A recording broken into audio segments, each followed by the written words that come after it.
Today on the Street Food Chef, I'm in Malang, one of my most favourite places, the cultural centre of East Java.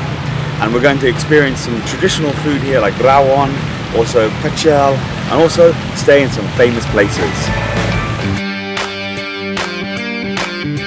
So Ian, we're here in Pecel Kawi, which is a salad finally. So excited. Yet they still managed to bloody deep fry it. So this is Jalan Kawi, and this place is very well known. It's been around since about 1975. The lady actually used to sit here in about 1973. Usual story, made enough money, then turned into a warung.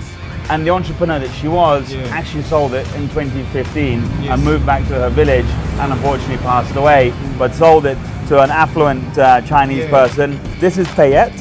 So basically it's rice flour with peanuts and normally a little bit of coriander seed in there as well.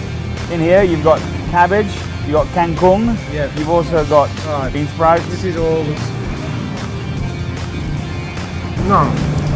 delicious. Good? And these ones are interesting.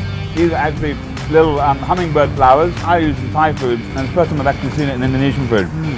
So peanuts, kencur, chili, and also a little bit of coconut milk. So many different things in here. You know what I mean? You're happy with this one? You don't get bored eating this. If you're in Malang, you must come and check out Pecel Kawi because it's very fresh, it's super clean, and you know what? I might put this on one of my menus.